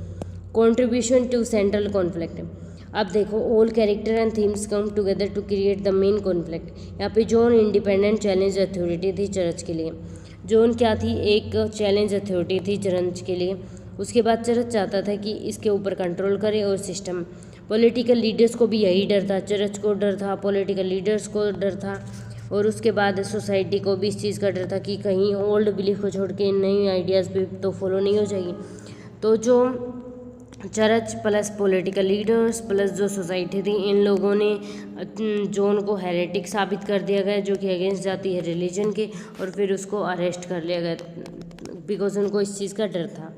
तो यहाँ पे लड़ाई किसके बीच में होती है, जॉन और चर्च और स्टेट के बीच में, और ये आपका कन्क्लूजन है। ठीक है, तो आप पढ़ सकते हो यहाँ से। उसके बाद हमारी नेक्स्ट स्टोरी है। नेक्स्ट स्टोरी क्या है, इंट्रोड्यूस आर्थर मिलर, और उसके जो मेजर वर्क है वो डिस्कस करने हैं, और कैसे डेथ ऑफ सेल्समैन रिफ्लेक्ट करती है सोसाइटी के कंसर्न्स को और कॉमन पीपल का। तो आर्थर मिलर एक फेमस अमेरिकन प्ले राइट है, जो कि बॉर्न हुए थे 1915 में यूएस के अंदर। ये अर्ली जो इनकी लाइफ है वो ग्रेट डिप्रेशन जो 1929 में आया था, जिसके अंदर सारी चीज़ों के प्राइस वगैरह इंक्रीज हो गए, उसके ऊपर बिलीव करता है, उसका इसके ऊपर डीप इम्पैक्ट हुआ था। जैसे कि गरीब कोई जो है, हम बोले अगर अब किसी का जन्म हो रहा था, जैसे कोविड-19 आया था, तो जब कोई लड़का या लड़की जो भी है राइटर जो आगे बनना चाहता है वो 18 या 19 साल का था, तो अब उसके ऊपर क्या बीतेगी, कोविड-19 की बहुत ज़्यादा स्टोरीज लिखेगा कि उस टाइम पर क्या हुआ था, कैसे हुआ था, सारी स्टोरीज लिख देगा। ठीक है, क्योंकि वहाँ की इकोनॉमिक प्रॉब्लम्स उसको अफेक्ट कर रही थी। तो ये फोकस करता है रियल लाइफ के स्ट्रगल्स क्या हैं जो कि मिडिल क्लास लोगों के लिए। यहाँ पे अब है Miller one of the most popular drumstick modern drama का था, और ये रियलिस्टिक और इमोशनल जो स्टोरीज़ हैं उनको शो करता है। यहाँ पे ये शो करता है कि रियल प्रॉब्लम क्या है सोसाइटी की, इसका मेजर काम कहाँ पे है। तो देखो इसका मेजर प्ले बहुत सारे हैं, जिसमें डेथ ऑफ सेल्समैन जो कि हम पढ़ेंगे, the Crucible, then All My Sons. ये काम किसके रिलेटेड करता है, ये सोशल इश्यूज़ पे फोकस करता है, सोसाइटी के क्या इश्यूज़ हैं, मोरल रिस्पॉन्सिबिलिटी, हर एक इंसान की कोई ना कोई रिस्पॉन्सिबिलिटी होती है, जिम्मेदारी होती है जो कि मोरल होती है, तो उनको दिखता है ये। फैमिली रिलेशनशिप एंड वुमेन के स्ट्रगल्स क्या हैं, स्पेशली मिडिल क्लास लोगों के क्या स्ट्रगल्स हैं वो उनको दिखता है। लिटरेरी कंट्रीब्यूशन इसका क्या है, तो यहाँ पे इसका कंट्रीब्यूशन बहुत ज़्यादा बड़ा है, ये शो करता है कि कैसे कॉमन लोग एक ट्रेजिक हीरो हैं। ठीक है, और उसके बाद यहाँ पे एक ही सिंपल लैंग्वेज यूज़ करता है और रियलिस्टिक सिचुएशन को बताता है। यहाँ पे फोकस करता है फैमिली प्रॉब्लम्स और इमोशनल कॉन्फ्लिक्ट के बीच में। ये जो सोसाइटी है उसकी जो फॉल्स वैल्यूज़ हैं उनको यहाँ पे क्रिटिसाइज़ करता है, सक्सेस के बारे में जो कि फॉल्स तरीके की सोच है उनको क्रिटिसाइज़ करता है। ये गैप बताता है कि ड्रामा और रियलिटी ड्रीम्स, आपके सपने और जो आपकी हकीकत है उनके बीच में क्या गैप है, वो इसको ये बताता है। ठीक है, उसके बाद है reflection in death of salesman. अब सेल्समैन की जो डेथ हुई थी इसके अंदर ये जो ऑथर है ये क्या बता रहा है, यहाँ पे देखो मेन कैरेक्टर है विली, फिर जो कि कॉमन मैन है, कोई भी किंग वगैरह नहीं है, तो ये मिडिल क्लास के बारे में है। यहाँ पे ये प्ले करता है, यहाँ पे ये प्ले करता है एक अपने स्ट्रगल के बारे में। यहाँ पे विली का स्ट्रगल, फेलियर और इमोशंस के बारे में चीज़ें दिखाई हुई हैं। ये फोकस करता है मिडिल क्लास लोगों के ऊपर और उनके प्रॉब्लम्स क्या थे उनके ऊपर। ठीक है, तो ये चीज़ें यहाँ पे रिफ्लेक्ट की गई है डेथ ऑफ सेल्समैन के अंदर। मिलर शोज़ दैट, यहाँ पे इसको दिखाया जाता है, ये बताता है कि society tease people to chase false dream. Society लोगों को दिखाती है कि आप गलत झूठे सपने के ऊपर जियो। ठीक है, सक्सेस को रॉन्गली मेजर किया जाता है कि मनी अगर किसी के पास है और कोई पॉपुलर है तो वो सक्सेस है।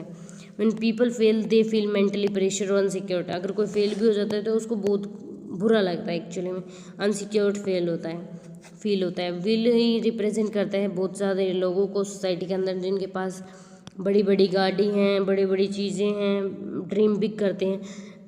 ठीक है, उनको, और एक ये रिप्रेजेंट करता है ऐसे लोगों को जो बहुत बड़ा बड़ा सोचते लेकिन उनको कुछ नहीं मिला, आज तक सक्सेस नहीं मिली। ठीक है, दूसरा जो लोग इल्यूजन में रहते हैं, आपके पास्ट में रहते हैं, वो प्रेजेंट को नहीं देखते, सो उन लोगों को बारे में बताता है। इसका इम्पोर्टेंट लीडर हमने देख लिया कि इम्पोर्टेंट आइडिया था क्या था। अब ये आपका कंक्लूजन आप ये देख सकते हो।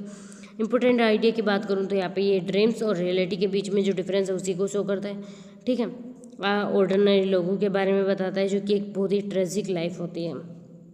आपका ये कंक्लूजन है।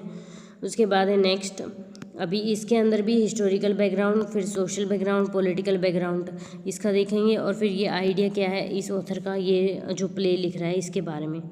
तो हमें सारी चीज़ें 1 बाय 1 करनी है। सबसे पहले historical background. Death of salesman एक set in the period after second world war America.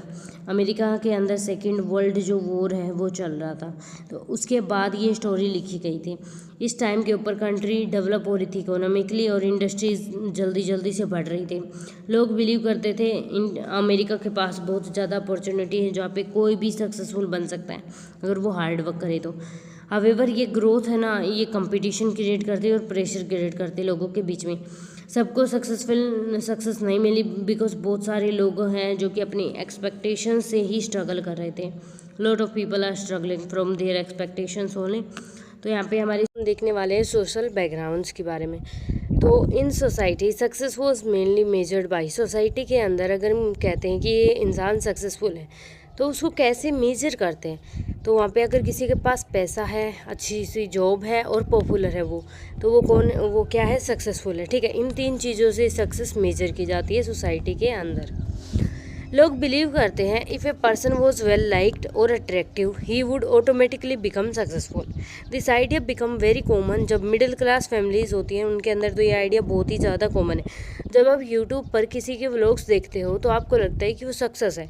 जैसे किसी भी इंसान के देखो जिसका फर्स्ट व्लॉग है, सेकंड है, वो अपनी घर दिखा रहा है, उसमें उसके पास पैसा है वो दिखा रहा है, अच्छी जॉब है उसके बारे में वो चीज़ें शेयर कर रहा है और वो पॉपुलर बन जाता है। तो ये सक्सेसफुल नहीं होना। सक्सेसफुल का मतलब ये नहीं होता, ये बस सिर्फ सोसाइटी क्रिएट करती है। ठीक है, जो कि at the same time people reality जो है उसको इग्नोर करते हैं। क्या पता वो घर उसने होटल है वो, या फिर कुछ और चीज़ हो, वहाँ पे वो एक दिन के लिए गया वो लोग बनाने के लिए, कुछ भी हो सकता है। ये फोकस करते हैं ड्रीम्स पे, ट्रुथ पे तो बिल्कुल फोकस करते ही नहीं।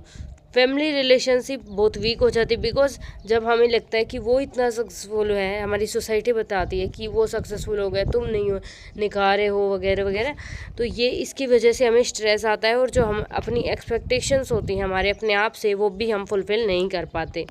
फैमिली की तो कहाँ पे करेंगे। तो ये है सोशल बैकग्राउंड जो कि इसमें डिस्कस हुआ था। फिर यहाँ पे एक पॉलिटिकल बैकग्राउंड भी था। तो पॉलिटिकल बैकग्राउंड की बात करें तो वो क्या होता है, देखो पॉलिटिकल सिस्टम जो कि सपोर्ट किया जाता है कैपिटलिज्म से, यहाँ पे जहाँ पे बिजनेस और प्रॉफिट दोनों चीज़ इंपॉर्टेंट होती है। कैपिटलिज्म मतलब बिजनेस करना जो कि एक प्राइवेट इंडिविजुअल करता है, गवर्नमेंट का नहीं आता इसके अंदर। ठीक है, तो बिजनेस और प्रॉफिट बहुत इंपॉर्टेंट होता है। यहाँ पे पीपल जज किए जाते हैं कि उनके पास कितनी सक्सेस और प्रोडक्टिविटी है ऑन द बेसिस ऑफ वो कितनी बिजनेस रन कर रहे हैं और कितना प्रॉफिट कमा रहे हैं। ये क्रिएट करती है जॉब इनसिक्योरिटी। अगर किसी के पास बिजनेस नहीं है तो जॉब नहीं है तो फियर ऑफ फेलियर और प्रेशर टू कम्पीट, लोगों से कम्पीट करने का प्रेशर। कॉमन पीपल को स्ट्रगल करना पड़ता है इस सिस्टम के अंदर। ठीक है, फिर आइडिया ऑफ अमेरिकन ड्रीम। तो इसका आइडिया क्या था बेसिकली, तो ये belief is the belief that anyone can achieve success, wealth, happiness through hard work. ये बिलीव करते हैं अमेरिकन ड्रीम कि कोई भी anyone can achieve success, wealth और हैप्पीनेस, ये तीनों चीज़ें किसी को भी मिल सकते हैं चाहे वो कोई भी हो, लेकिन उसको क्या करना पड़ेगा, दैट इज़ हार्ड वर्क। ठीक है, हार्ड वर्क उसको करना पड़ेगा। विली को करना पड़ा था, ड्रीम के अंदर बिलीव करता था, ही थिंक्स पॉपुलर तो बन जाएगा, वेल लाइक्ड भी की है सक्सेस की, मतलब अगर आप पॉपुलर हो, वेल लाइक्ड हो तो आप सक्सेसफुल हो। बट रियलिटी क्या थी कि विली को बहुत हार्ड काम करना था, लेकिन वो ये नहीं कर पाया तो वो सक्सेसफुल भी नहीं हो पाया। वो बस सोचता रहता था कि अगर पॉपुलर हो या फिर वेल लाइक्ड हो तो आप सक्सेसफुल हो, लेकिन रियलिटी ये थी कि सक्सेसफुल होने के लिए आपको बहुत हार्ड काम करना होगा और सक्सेसफुल तभी मिलेगी। तो उसने ये किया नहीं, इसलिए वो सक्सेसफुल नहीं हुआ अपनी लाइफ के अंदर। Influence on the play. तो अमेरिकन ड्रीम डायरेक्टली शेप करती है सोसाइटी को और कॉन्फ्लिक्ट को। Willy life is controlled by this dream. American dream क्या होती है, जहाँ पे हम लोग सोचते हैं कि अगर कोई पॉपुलर है, वेल लाइक्ड है तो वो सक्सेसफुल है। तो विली भी यही सोचता था, तो उसकी लाइफ इस ड्रीम ने कंट्रोल कर ली थी। वो उसका जो लड़का था बीफ, वो उसको बताता है कि वो इस आइडिया को फॉलो नहीं करता, लेकिन वो भी कुछ इसी तरीके से फॉलो करता है कि अगर सक्सेसफुल हो तो अच्छी बात है। बीफ उसके बाद रियलाइज़ करता है कि उसकी जो ड्रीम थी वो फॉल्स थी, ठीक है। वो रियलिटी को एक्सेप्ट करता है बीफ, लेकिन उसका पापा फिर भी नहीं करता और लास्ट में वो सुसाइड करता है, ठीक है। बिलीव करता है ड्रीम के अंदर और एक्सेप्ट करता है रियलिटी को। उसके बाद because of this Willy feels like a failure, इसकी वजह से विली को लगने लगता है फेलियर और वो अपने ट्रुथ को एक्सेप्ट नहीं कर पाता और वो मेंटली डिस्टर्ब्ड हो जाता है, मतलब डिप्रेशन में चला जाता है। अब इसके अंदर से हमें क्या इम्पोर्टेंट लर्निंग मिली यहाँ से, तो सबसे पहले अमेरिकन जो ड्रीम होती हैं वो रियलिस्टिक नहीं होती। सबसे पहले कि आप पॉपुलर हो, वेल लाइक्ड हो तो आप सक्सेसफुल हो, नहीं, ये रियलिटी नहीं है वर्ल्ड की। सोसाइटी हमसे फॉल्स एक्सपेक्टेशंस क्रिएट करती है। पीपल सफ़र करते हैं बिकॉज वो अपनी जो सक्सेस है उसको अचीव नहीं कर पा रहे। तो ये 3 चीज़ें हमें इस स्टोरी से समझने को मिली, ठीक है। उसके बाद है आपका कंक्लूजन। यहाँ पे हमने देखा historical, social and political background किसका, डेथ ऑफ सेल्समैन का, जो कि इम्पोर्टेंट रोल प्ले करता है इस स्टोरी के अंदर। आइडिया देखा अमेरिकन ड्रीम का, जो कि इन्फ्लुएंस करती है विली के कैरेक्टर को और जिसकी वजह से कॉन्फ्लिक्ट होता है। एंड यहाँ पे सोसाइटी के फॉल्स वैल्यूज़ भी दिखाई, जिसकी वजह से विली के ऊपर प्रेशर, कन्फ्यूजन और अल्टीमेटली वो अपनी लाइफ को डिस्ट्रॉय कर लेता है। तो ये सारी चीज़ें हमने ऑटोमेटिकली इसके अंदर देख ली हैं। उसके बाद है discuss the major themes and analyse the main character Willy, Biff, Linda in the Death of Salesman. हमें ये थीम इसकी देखने, थीम क्या थी और एनालाइज करता है, इन कैरेक्टर को डिटेल में बताना है इस पोएम के अंदर। तो यहाँ पे मेजर थीम थी अमेरिकन ड्रीम, कि वो हमेशा ड्रीम पे देखता रहता है, वो इल्यूजन में रहता है, रियलिटी पे फोकस करता ही नहीं है, ठीक है। विली बिलीव करता है वेल लाइक्ड और पॉपुलर जो इंसान है वो सक्सेस है, ठीक है, लेकिन रियलिटी के अंदर ये आइडिया फॉल्स है। ये प्ले हमें बताता है कि ड्रीम्स और रियल लाइफ के अंदर क्या डिफ्रेंसिएशन होता है। फिर है फेलियर और सक्सेस। ये हमें बताता है कि कैसे सोसाइटी डिफाइन करती है सक्सेस को मनी और स्टेटस के रूप में। अगर आपके पास पैसा है, आपका अच्छा खासा स्टेटस है, तो यू आर सक्सेसफुल, ठीक है। तो विली के पास ये चीज़ नहीं थी तो उसको फेलियर लगता है और इसकी वजह से वो किसी भी टाइप को सक्सेस को अचीव नहीं कर पाया, ठीक है। फिर फैमिली रिलेशंस, यहाँ पे आता है कि विली, बीफ, लिंडा बहुत इंपॉर्टेंट है यहाँ पे, because there is a love in the family, but यहाँ पे मिसअंडरस्टैंडिंग और कॉन्फ्लिक्ट्स भी होते रहते हैं। बीफ जो उसका बेटा था और विली जो उसके वो खुद था, इन दोनों के बीच में बहुत कॉन्फ्लिक्ट होते हैं। वो अपने पापा को हमेशा समझाता रहता है कि दिस इज़ रॉन्ग, ये रियलिटी नहीं है, अपनी ये आपकी ड्रीम्स है, रियलिटी को एक्सेप्ट करो, तो वो समझता नहीं है वैसे भी। आइडेंटिटी क्राइसिस के अंदर क्या होता है, विली और बीफ दोनों स्ट्रगल करते हैं पहले तो, लेकिन फिर बीफ समझ जाता है कि सोसाइटी गलत एक्सपेक्टेशंस लगा रही है आपसे।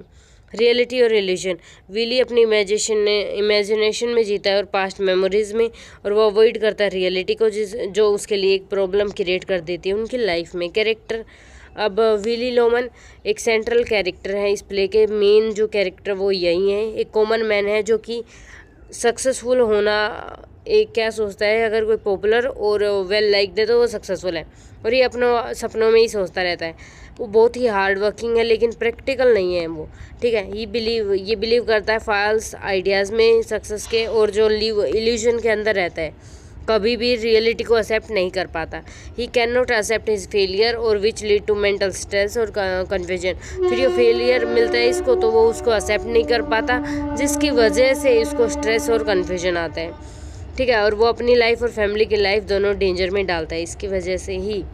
तो विली हो गया। अब बीफ, विली का सबसे बड़ा बेटा बीफ था।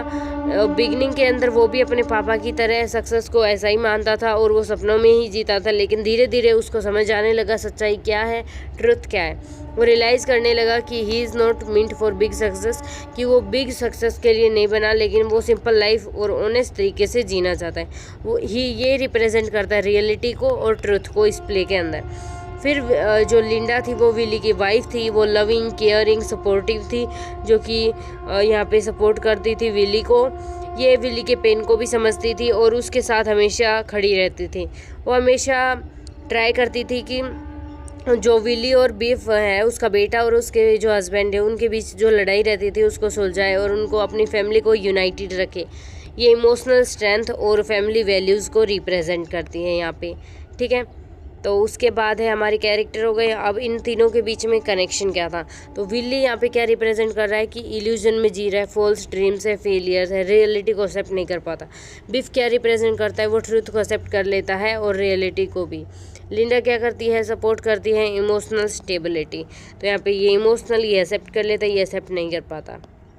The theme become clear through their relationship. एक तो कॉन्फ्लिक्ट होता है विली और बिफ के बीच में, पापा और उसके बेटे के बीच में। क्यों ये कॉन्फ्लिक्ट असलियत किसका होता है, विली जो है वो ड्रीम्स पे जीता है, बिफ जो उसका बेटा है वो रियलिटी पे जीता है। लेकिन जो उसकी मम्मी है वो दोनों को सपोर्ट करती है, वो जानती है कि क्या इंपॉर्टेंस है अपने फैमिली लव की। तो ये आपकी मेन कैरेक्टर थीम जो भी आप समझो सब कुछ यही है, आप कंक्लूजन पढ़ सकते हो।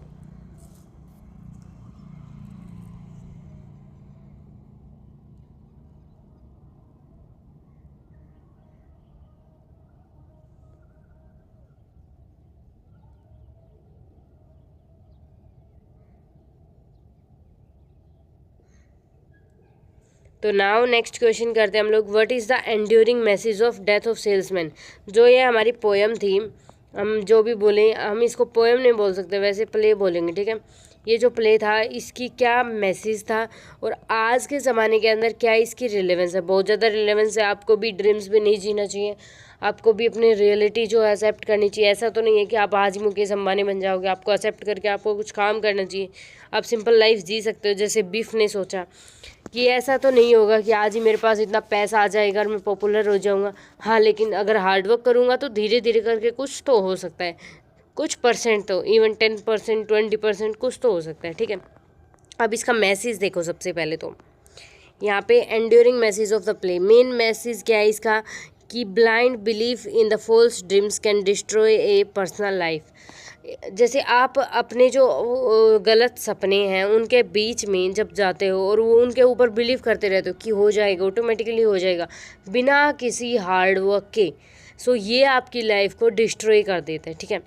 ये आर्थर जो मिलर है ये शो करता है कि सक्सेस पैसा, पॉपुलैरिटी और सोशल स्टेटस से नहीं आती, ये हमारी खुद की पर्सनल एबिलिटीज से आती है और हमें अपनी जो रियलिटी है उसको एक्सेप्ट करना चाहिए, ठीक है। विली यहाँ पे लोमन ट्रेजी हैपन, यहाँ पे उसकी डेथ क्यों होती है, बिकॉज वो फॉलो करता है अनरियलिस्टिक आइडिया ऑफ सक्सेस। वो सोचता है अगर if you are popular and if you are well liked in the society so you are successful. But ये अनरियलिस्टिक आइडिया था सक्सेसफुल का, ये अमेरिकन आइडिया था, ये रियलिटी में नहीं होता। वो बिलीव करता है इस चीज़ पे, ठीक है। ये इग्नोर करता है, ये हार्डवर्क नहीं करता, ना तो कोई स्किल सीखता, ना ट्रुथ को एक्सेप्ट करता। इसी वजह से उसको मेंटल फेलियर फील होता है, स्ट्रेस आता है और फाइनली उसकी डेथ। अनदर इम्पोर्टेंट मैसेज था कि सेल्फ अवेयरनेस होनी बहुत ज़रूरी है, आपके बारे में आपको पता होना चाहिए, ठीक है। आपकी क्या स्ट्रेंथ है, क्या वीकनेस है, क्या लिमिटेशंस है आपकी, ठीक है। देखो बिफ को ये चीज़ पता थी, तभी तो उसने रियलाइज़ किया क्या कि ट्रूथ क्या है, लेकिन जो विली है उसको नहीं पता थी, तो वो रियलिटी को नहीं एक्सेप्ट कर पाया, ठीक है। अब मोरल और ह्यूमन वैल्यूज़ यहाँ पे, तो यहाँ पे फैमिली प्ले ये भी बताता है कि फैमिली सपोर्ट बहुत इंपॉर्टेंट है। जो बिफ है उसकी मदर शो करती है, यहाँ पे ट्रूथ से भी ज़्यादा इम्पोर्टेंट है। इल्यूजन में वो रह रहा है, उसकी वजह से उसकी जो रिलेशनशिप है वो भी डैमेज हो रही है। Honesty with oneself lead to peace, अगर आप खुद से ऑनेस्ट हो तो आपको शांति मिलेगी, ठीक है। It's show that society often creates pressure by defining success in limited way which can harm individual. Society आपको सक्सेस बताती है पैसे के टर्म में, और या फिर आपके पास बड़े बड़े घर है, बिल्डिंग्स है, तो इनकी वजह से आप सक्सेसफुल, लेकिन रियलिटी में ऐसा नहीं होता, ठीक है। तो सोसाइटी आपको सक्सेसफुल बताती है जिसकी वजह से आपके ऊपर प्रेशर क्रिएट होता है। उसके बाद यहाँ पे इसकी रिलेवेंस क्या है मॉडर्न सोसाइटी के अंदर। सबसे पहले तो ये मैसेज बहुत ही रिलेवेंट है यहाँ पे मॉडर्न लाइफ के अंदर। देखो people still run after money, fame और स्टेटस। आज भी लोग पैसे के पीछे, फेम, स्टेटस के पीछे भागते रहते हैं, तो इसीलिए इस वजह से एक बहुत ही ज़्यादा स्ट्रॉन्ग कंपटीशन है लोगों के बीच में, और प्रेशर है कि उससे आगे निकलना है, फिर उससे आगे निकलना है। बहुत लोगों को इससे स्ट्रेस, एंग्जाइटी और फेलियर का फील होता है, ठीक है, जैसे कि विली को हुआ था। मैनी पीपल कंपेयर करते हैं खुद को दूसरों के साथ, ये अपनी खुद की जो रियल एबिलिटी है, स्ट्रेंथ है, वीकनेस है, उनको एक्सेप्ट नहीं कर पाते। ये अनरियलिस्टिक गोल्स पे फोकस करते हैं। इससे इनको क्या होता है, मेंटल हेल्थ की प्रॉब्लम होती है, उनके रिलेशनशिप्स टूट जाती हैं और सेल्फ कॉन्फिडेंस लूज हो जाता है। अब यहाँ पे इम्पोर्टेंट अंडरस्टैंडिंग क्या थी, यहाँ पे सक्सेस को डिफाइन करना चाहिए बैलेंस और रियलिस्टिक वे में। हर एक पर्सन वैल्यूएबल है, चाहे उनके पास वेल्थ हो या फिर ना हो। रियलिटी को एक्सेप्ट करना ही अच्छा है, झूठे सपनों से जीना। तो फिर आपका ये कंक्लूजन है, आप पढ़ सकते हो इसको।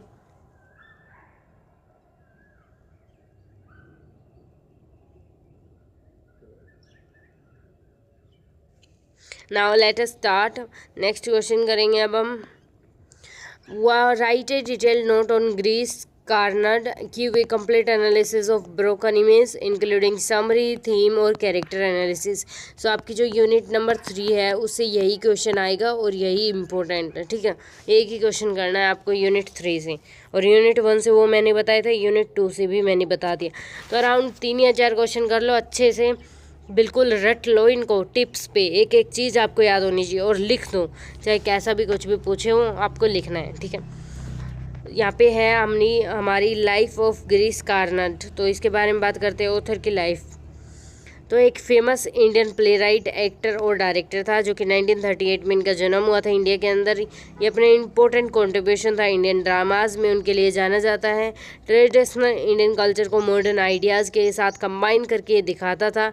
ये कनाडा के अंदर लिखता था और फिर उसके बाद ट्रांसलेट करता था उसको इंग्लिश के अंदर। कर्नाड राइटिंग फोकस, देखो कनाडा से कर्नाड, ये फोकस करता था आइडेंटिटी के ऊपर, ह्यूमन की साइकोलॉजी कैसी है और कल्चर और सोसाइटी के इश्यूज कैसे हैं, ये उस पर फोकस करता था, ठीक है। अब उसके काम क्या क्या थे, क्या क्या कहाँ पे काम किया था। सबसे पहले तो कुछ फेमस बुक वर्क्स हैं इनके, प्लेस हैं जिनको हम बोल सकते हैं यहाँ पे। तो पहला है ब्रोकन इमेज, दूसरा तुगलक हवादना, ठीक है। जैसे कि यहाँ पे ये भी देख सकते हो, जो कि डीप थिंकिंग, जो कि सब लोग पढ़ते हैं, नोवेल है ये। तो मॉडर्न थीम और स्ट्रॉन्ग कैरेक्टर, तो इन चीज़ों में इन्होंने यहाँ पे काम किया हुआ है, ये बुक्स इनकी हैं। अब इस जो समरी हम ये वाली पढ़ रहे हैं, तो इसकी क्या summary. This play is about Manjula, Manjula के बारे में है, जो कि एक राइटर हैं। वो suddenly become famous after writing a novel. वो एक राइटर है, तो वो एक नोवेल लिखते हैं इंग्लिश के अंदर, और फिर वो सडनली एकदम से उस नोवेल को लोग पढ़ते हैं और वो फेमस हो जाती है। सी अपीयर्स ऑन ए टेलीविजन, फिर वो टेलीविजन प्रोग्राम पे भी आती है और अपनी सक्सेस के बारे में लोगों से बात भी करती है। ड्यूरिंग द इंटरव्यू के टाइम पे कुछ ऐसा अनयूजुअल हैपन होता है खुद के साथ, उसके हर ऑन इमेज अपीयर, जैसे इंटरव्यू हो रहा है लेकिन फिर उसके बाद एक अनयूजुअल चीज़ होती है, उसकी खुद जो इनर वॉइस होती है वो अपीयर होती है स्क्रीन के ऊपर, और वो खुद से बात करनी स्टार्ट कर देती है। जो इमेज थी वो दूसरी अपीयर हुई थी, वो क्या थी, उसकी इनर वॉइस थी। वो उससे क्वेश्चंस करती है कि क्या ये रियलिटी में सक्सेस है, क्या ये ऑनेस्टी है, क्या ये चैलेंजेस आपने फेस किए सक्सेस के लिए। एक नोवेल लिखा, आप सक्सेसफुल हो गए, आपके इंटरव्यूज़ हो रहे हैं, तो वो ऐसे ऐसे क्वेश्चंस उससे पूछती हैं, ठीक है।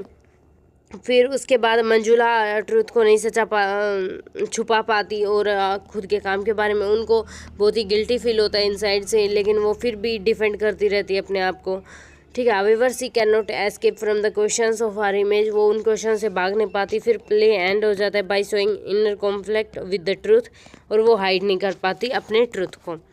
तो यहाँ पे फिर मेजर थीम बात हुई है, पहले आइडेंटिटी क्राइसिस। यहाँ पे ये प्ले हमें शो करता है कि कैसे मंजुला कंफ्यूज है अबाउट हर रियल आइडेंटिटी, और she is not sure who she is truly, उसको यही नहीं पता वो रियलिटी में है क्या, कौन है वो। ट्रूथ और रिलीजन, एक क्लियर डिफरेंस है between what is real and what is shown. यहाँ पे शो क्या हो रहा है और रियल क्या है, दोनों के बीच में क्लियर डिफरेंस है, लेकिन मंजुला उसको नहीं देखती।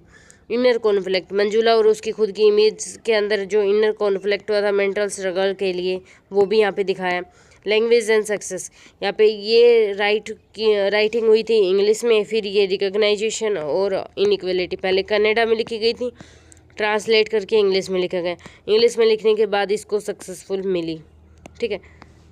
उसके बाद कैरेक्टर एनालिसिस, तो यहाँ पे मंजुला और उसकी इनर इमेज ही है और कोई है नहीं। तो मंजुला मेन कैरेक्टर है, ये एम्बिशियस है, मतलब गोल पे फोकस्ड लड़की है, वॉन्ट सक्सेस, इसको सक्सेस चाहिए, लेकिन ये इनसिक्योर भी है, वो अपने सच को छुपाती है और अपनी जो फॉल्स इमेज है उससे बचना चाहती है। उसकी इनर वॉइस उसको एक्सपोज कर देती है, और ये जो मॉडर्न इंडिविजुअल है जो कि स्ट्रगल करता रहता है आइडेंटिटी और ऑनेस्टी के लिए, उसको रिप्रेजेंट करते हैं we can say the image और इनर वॉइस। तो इमेज सेपरेट नहीं है उसके कैरेक्टर से, बट एक रिफ्लेक्शन है मंजुला के माइंड का। ये रिप्रेजेंट करता है truth, conscience and inner thoughts जो कि वो फोर्स कर रही हैं। It force her to face reality, ये मंजुला को फोर्स करते हैं कि आप देखो रियलिटी क्या है। ठीक है, तो यहाँ पे दो ही लोग हैं, मंजुला और उसकी इनर इमेज जो कि इमेजिनरी है। तो ये जो प्ले था ये साइकोलॉजिकल और मॉडर्न था, ये फोकस करता है आपके माइंड पे। एक माइंड कैरेक्टर था, एक वो खुद कैरेक्टर थी। यहाँ पे ऑनेस्टी क्रिएट करो बिना किसी गिल्ट और इनर कॉन्फ्लिक्ट के, तो ये यहाँ पे बताता है। उसके बाद आपका यहाँ पे कंक्लूजन है। गिरीश कार्नाड यहाँ पे प्ले राइट थे, जो राइटर थे इस स्टोरी के। ब्रोकर इमेज में वो रिप्रेजेंट करते कि कैसे हम स्ट्रगल करते हैं ट्रूथ और फॉल्स आइडेंटिटी के लिए। और यहाँ पे इस प्ले में शो हुआ है कि एक्सटर्नल जो सक्सेस है वो आपके लिए पीस क्रिएट नहीं कर सकती, आप खुद हो वन सेल्फ जो आपके लिए पीस क्रिएट कर सकते हो इस सोसाइटी के अंदर। सो आपके यहाँ पे सारे क्वेश्चंस कवर हो चुके हैं। तो मैंने यूनिट नंबर 1, 2 एंड 3 तीनों के एक एक क्वेश्चन बताए थे, और यूनिट नंबर 2 के आई थिंक नहीं बताए, तो उसके 2 क्वेश्चन है वो कर लेना एंड आपका डन। ठीक है, और ये पूरा कंप्लीट वन शॉट आपको यूट्यूब पे मिलेगा। और इसके बाद मोस्ट इंपॉर्टेंट क्वेश्चंस की वीडियो आएगी इसी के लिए, तो उसकी लिंक आपको इस वीडियो के डिस्क्रिप्शन में मिलेगी। If you want notes then उसकी वीडियो भी इस जो वीडियो है उसके डिस्क्रिप्शन में लिंक मिलेगी, वहाँ से जाके देख लेना नोट्स कैसे लेने हैं। एंड अगर वीडियो अच्छी लगी हो, पसंद आई हो, एक्सप्लेनेशन सब कुछ, तो एक कमेंट कर देना एंड सब्सक्राइब करना, और अपने दोस्तों के साथ शेयर भी कर देना ताकि उनका भी भला हो। और शेयरिंग इज़ केयरिंग। ठीक है, all the best everyone for your exams.